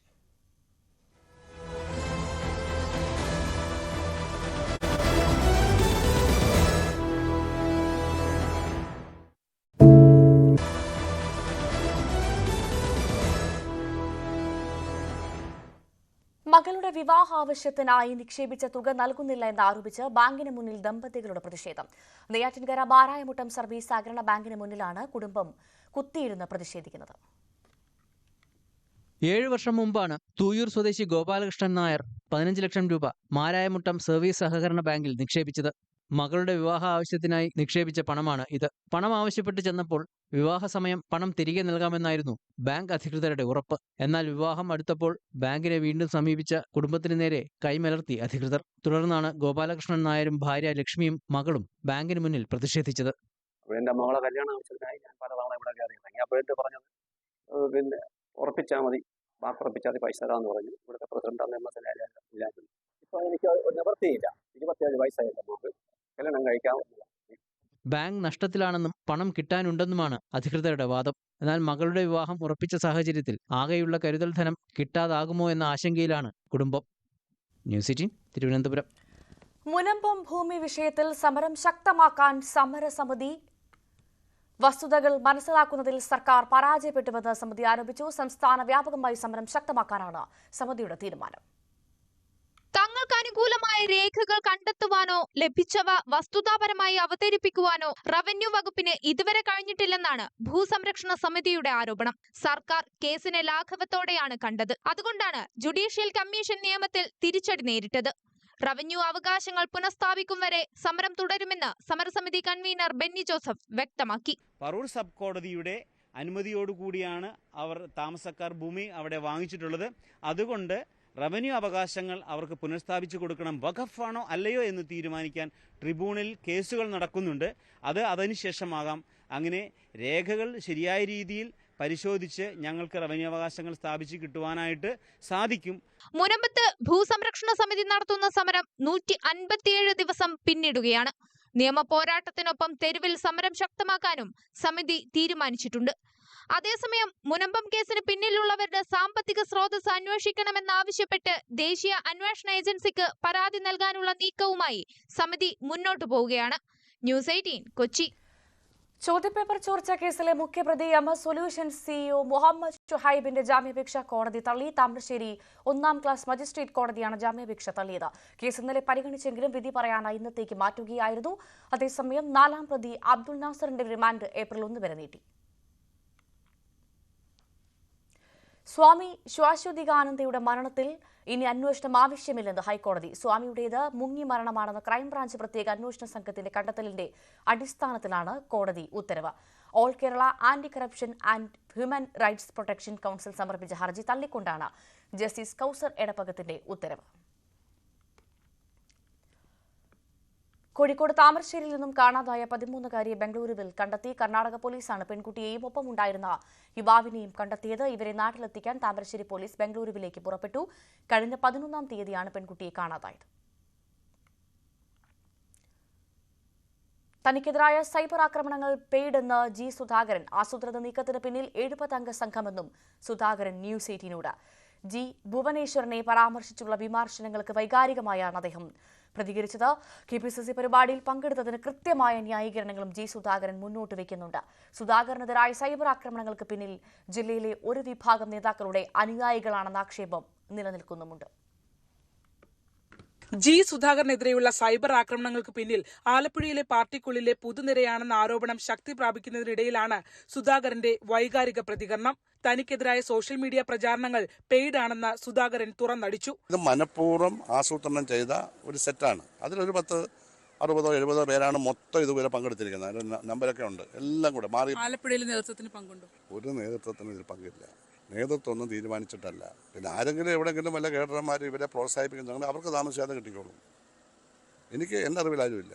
രാഷ്ട്രീയ നേതാക്കൾ മറ്റ് രാഷ്ട്രീയ പാർട്ടികളുടെ പരിപാടികളിൽ പങ്കെടുക്കുന്നത് സ്വാഭാവികമെന്നിരിക്കെ സുധാകരന് നേരെ ഇപ്പോൾ മാത്രം ഉയരുന്ന നീക്കങ്ങൾക്ക് പിന്നിൽ പ്രകോപിപ്പിച്ച് പുറത്തു ചാടിക്കുക എന്ന തന്ത്രം കൂടി ജില്ലയിലെ CPM നേതാക്കളുടെ അനുവാദത്തോടെ നടക്കുന്നുവെന്നും ആക്ഷേപമുണ്ട്. പാർട്ടിയുടെ തിരുവനന്തപുരത്തെ കൊല്ലത്തെ സംസ്ഥാന സമ്മേളനത്തിൻ്റെ സെമിനാറിൽ BJP നേതാവായ കൃഷ്ണദാസ് പോയി പ്രസംഗിച്ചില്ലേ? അതെന്താ ഓർക്കാതെ? ശശി തരൂരിനെ പണ്ട് വിളിച്ചിട്ടില്ലേ? എബിൻ വർക്കിയെ DYFIയുടെ വിളിച്ചിട്ട് അങ്ങനെ ആരെയെല്ലാം വിളിച്ചിരിക്കുന്നു. പ്രായപരിധി മാനദണ്ഡത്തിന്റെ അടിസ്ഥാനത്തിൽ സംസ്ഥാന നേതൃത്വത്തിൽ നിന്ന് ഒഴിവാക്കപ്പെട്ട സുധാകരൻ ഉൾപ്പെടെയുള്ളവരെ വേണ്ട രീതിയിൽ പാർട്ടി പരിഗണിക്കുമെന്ന് സംസ്ഥാന സെക്രട്ടറി MV ഗോവിന്ദൻ തന്നെ കഴിഞ്ഞ ദിവസം വ്യക്തമാക്കിയിരുന്നു. പിന്നാലെയായിരുന്നു കോൺഗ്രസ് പരിപാടിയിൽ പങ്കെടുത്തതിനെ തുടർന്നുള്ള സുധാകരനെതിരായ സോഷ്യൽ മീഡിയ പ്രതികരണങ്ങൾ. അതിലേറ്റവും രൂക്ഷം സഹോദരൻ ജി ഭുവനേശ്വറിന്റെ കൊലയാളികൾക്കൊപ്പം കൂട്ടുകൂടിയെന്ന ആരോപണമായിരുന്നു. വൈകാരികമായാണ് സുധാകരൻ ഈ ആരോപണങ്ങളെ സംബന്ധിച്ച് ന്യൂസ് 18നോട് പ്രതികരിച്ചത്. അവർക്ക് ഭുവനേശ്വരനെ പറ്റി ഒന്നും അറിയില്ല. അതുകൊണ്ട് ഭുവനേശ്വരം മരിക്കുമ്പോൾ മെഡിക്കൽ കോളേജ് ഞാൻ മാത്രമേ ഉള്ളൂ അടുത്തത്. അതിവൈകാരികമായാണ് ആക്രമിക്കുന്നത്. അവർക്കെന്ത് വൈകാരികം? ഭുവനേശ്വരനെ അവർക്ക് എന്തറിയാം? ഇന്ത്യ മുന്നണിയല്ലേ? കോൺഗ്രസ് അല്ലേ അവിടെയുള്ളത്? കഴിഞ്ഞ അസംബ്ലി ഇലക്ഷനിൽ ബംഗാൾ CPI കോൺഗ്രസ് മുന്നണിയല്ലോ. സീറ്റൊന്നും നമുക്ക് കിട്ടിയില്ല. അവർക്ക് ഏതാനും സീറ്റ് കിട്ടി. അവിടെയൊക്കെ രക്തസാക്ഷി 1700 രക്തസാക്ഷികളാണ് ബംഗാളിലുള്ള അർത്ഥ ഫാസിസ്റ്റ് വാഴ്ചക്കാരത്. 1700. എന്നിട്ടും എന്തുകൊണ്ട് ജി സുധാകരൻ എന്നുവെന്ന വിവരമില്ലാത്തതുകൊണ്ട് അവർക്ക് സംഘടനാ രീതിയിൽ നിന്ന് വ്യതിചലിച്ച വിവിധ ഗ്രൂപ്പുകളായി നിൽക്കുന്ന ആലപ്പുഴയിലെ പാർട്ടിയിൽ ജി സുധാകരൻ ഏതെങ്കിലും രീതിയിൽ പാർട്ടി നേതൃത്വത്തിലേക്ക് മടങ്ങി വരുമോ എന്ന ആശങ്ക മറുവിഭാഗത്തിനുണ്ട്. സുധാകരന്റെ ജനകീയതയും കൂടുതൽ അസ്വസ്ഥതകൾക്ക് വഴിവെക്കുന്നു. എതിരായ പ്രചാരണങ്ങൾക്ക് പിന്നിൽ അമ്പലപ്പുഴയിലെ ചില നേതാക്കളാണെന്ന ആരോപണത്തിനു പിന്നാലെയാണ് വൈകാരികവും എന്നാൽ കൃത്യമായ ചോദ്യങ്ങൾ ഉയർത്തുന്നതുമായ സുധാകരന്റെ പ്രതികരണം. ശരണ്യ സ്നേഹജൻ, ന്യൂസ് 18, ആലപ്പുഴ. മഹാരാഷ്ട്രയിൽ മുഗൾ ചക്രവർത്തി ഔറംഗസേബിന്റെ ശവകുടീരം പൊളിക്കണമെന്ന് ആവശ്യപ്പെട്ടുള്ള പ്രതിഷേധ പ്രകടനത്തിന് പിന്നാലെ നാഗ്പൂരിൽ സംഘർഷം. മഹലിൽ 2 വിഭാഗങ്ങൾ തമ്മിൽ ഏറ്റുമുട്ടി. പിന്നാലെ നഗരത്തിൽ കർഫ്യൂ പ്രഖ്യാപിച്ചു. സംഭവത്തിൽ 50 പേരെ അറസ്റ്റ് ചെയ്തു. ഔറംഗസീബ് ശവകുടീരം പൊളിച്ചില്ലെങ്കിൽ കർസേവ എന്ന VHP ഭീഷണിക്ക് പിന്നാലെയാണ് സംഘർഷം. രാത്രി 10:30 വിശ്വ ഹിന്ദു പരിഷത്തും ബജ്രംഗ് ദളുമാണ് നഗരത്തിൽ പ്രതിഷേധ പ്രകടനം നടത്തിയത്. തുടർന്ന് നാഗ്പൂരിലെ മഹൽ പ്രദേശത്ത് 2 വിഭാഗങ്ങൾ തമ്മിൽ ഏറ്റുമുട്ടുകയായിരുന്നു. സംഭവത്തിൽ 15 പോലീസുകാർ ഉൾപ്പെടെ 20ഓളം പേർക്ക് പരിക്കേറ്റു. 25ഓളം ബൈക്കുകളും 3 കാറുകളും കത്തിച്ചു. നിരവധി വാഹനങ്ങളും വീടുകളും ആക്രമിക്കപ്പെട്ടു. ജനങ്ങൾ സമാധാനം പാലിക്കാൻ മഹാരാഷ്ട്ര മുഖ്യമന്ത്രി ദേവേന്ദ്ര ഫട്നാവിസ് ആഹ്വാനം ചെയ്തു. നിയമവാഴ്ച ഉറപ്പിക്കാൻ ശക്തമായ നടപടി സ്വീകരിക്കാൻ പോലീസിന് നിർദ്ദേശം നൽകിയതായി ഫട്നാവിസ് പറഞ്ഞു. അഭ്യൂഹങ്ങളിൽ വിശ്വസിക്കരുതെന്നും ഫട്നാവിസ് അഭ്യർത്ഥിച്ചു. नागपुर एक बहुत ही शांति प्रिय इस प्रकार की नगरी है. यहाँ की शांति भंग न हो इस प्रकार से सभी लोगों ने व्यवहार और बर्ताव करना चाहिए और कोई भी अगर इस प्रकार से तनाव निर्माण करने का प्रयास करेगा तो उसके ऊपर बहुत कड़ी कार्रवाई की जाएगी. അതേസമയം സ്ഥിതിഗതികൾ ഇപ്പോൾ നിയന്ത്രണ വിധേയമാണെന്നാണ് വിവരം. പ്രതിഷേധത്തിന്റെ പശ്ചാത്തലത്തിൽ ശവകുടീര പരിസരത്ത് വൻ പോലീസ് സന്നാഹത്തെ വിന്യസിച്ച് സുരക്ഷ ശക്തമാക്കിയിട്ടുണ്ട്. National desk, news 18. തിരുപ്പതി ക്ഷേത്രത്തിൽ MPമാരുടെയും MLAമാരുടെയും ശുപാർശ കത്തുകൾ പരിഗണിച്ച് VIP ദർശനം നൽകും. ഇത് സംബന്ധിച്ച് ആന്ധ്രാപ്രദേശ് മുഖ്യമന്ത്രി ചന്ദ്രബാബു നായിഡുവിന്റെ നിർദ്ദേശം തിരുമല തിരുപ്പതി ദേവസ്ഥാനം അംഗീകരിച്ചു. എല്ലാ ആഴ്ചയും ബുധൻ, വ്യാഴം ദിവസങ്ങളിലാവും ശുപാർശ കത്തുള്ളവർക്ക് VIP ദർശനം അനുവദിക്കുക. ഒരു കത്തിൽ പരമാവധി 6 ആളുകളെ അനുവദിക്കുകയുള്ളൂ. അയ്യപ്പന്റെ അനുഗ്രഹം തേടി നടൻ മോഹൻലാൽ ശബരിമലയിലെത്തി. പമ്പയിലെത്തിയ മോഹൻലാലിനെ ദേവസ്വം ബോർഡ് അധികൃതർ സ്വീകരിച്ചു. പമ്പയിൽ നിന്ന് കെട്ടുനിറച്ച മോഹൻലാൽ മല കയറി. മോഹൻലാലിനൊപ്പം അദ്ദേഹത്തിന്റെ സുഹൃത്ത് കെ മാധവനുമുണ്ട്. നാളെ പുലർച്ചെ നട തുറന്ന ശേഷമാകും അദ്ദേഹം മലയിറങ്ങുക. മാർച്ച് 27-നാണ് മോഹൻലാൽ നായകനാകുന്ന ചിത്രം എംപുരാന്റെ റിലീസ്.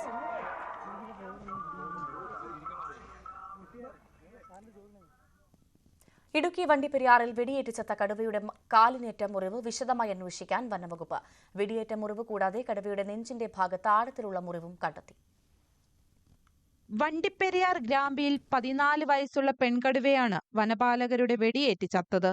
കടുവയുടെ തലയിൽ 2 തവണ വെടിയേറ്റു. കൂടാതെ നെഞ്ചിന്റെ ഭാഗത്ത് ആഴത്തിലുള്ള മുറിവും കണ്ടെത്തി. ശ്വാസകോശം തുളച്ചു മുറിവുണ്ട്. ഇര പിടിക്കുന്നതിനിടെ മൃഗത്തിന്റെ കുത്തേറ്റതാകാം എന്ന നിഗമനത്തിലാണ് വനം വകുപ്പ്. കുരുക്കിൽപ്പെട്ട് കാലിനേറ്റ പരുക്കും ഗുരുതരമായിരുന്നു. പഴുത്ത് പുഴുവരിച്ച അവസ്ഥയിലാണ് കാലിലെ മുറിവുണ്ടായിരുന്നത്. കുരുക്കുവെച്ചവരെ കണ്ടെത്താൻ വനം വകുപ്പ് കേസെടുത്ത് അന്വേഷണം ആരംഭിച്ചു. പ്രായാധിക്യവും പരുക്കുകളും കടുവയെ അവശയാക്കിയിരുന്നു. 3 ഡോക്ടർമാരുടെ നേതൃത്വത്തിൽ തേക്കടിയിൽ വെച്ചാണ് കടുവയുടെ പോസ്റ്റ്മോർട്ടം നടപടികൾ പൂർത്തീകരിച്ചത്. ന്യൂസ് 18 ഇടുക്കി. സ്വർണം വെള്ളി നിരക്കുകൾ കൂടി നോക്കാം. കവിത ഗോൾഡ് ആൻഡ് ഡയമണ്ട്സ് ഇന്നത്തെ സ്വർണം വെള്ളി നിരക്കുകൾ നിങ്ങൾക്കായി സമർപ്പിച്ചത് Kavitha gold and diamonds. Choose your special. സ്വർണം 22 ക്യാരറ്റ് ഗ്രാമിന് 8250, പവൻ 66,000. സ്വർണം 18 ക്യാരറ്റ് ഗ്രാമിന് 6810, പവൻ 54,480. വെള്ളി ഗ്രാമിന് 111, കിലോയ്ക്ക് 1,01,000. കവിത ഗോൾഡ് ആൻഡ് ഡയമണ്ട്സ് ഇന്നത്തെ സ്വർണം വെള്ളി നിരക്കുകൾ നിങ്ങൾക്കായി സമർപ്പിച്ചത് Kavitha gold and diamonds. Choose your special. പൂർണ്ണമാകുന്ന ന്യൂസ് അപ്ഡേറ്റ്സ് ഇനി കാണാം. ഇടവേളയ്ക്ക് ശേഷം പോലീസ് പെട്രോൾ. ടോം കുര്യാക്കോസ് ചേരും. നമസ്കാരം.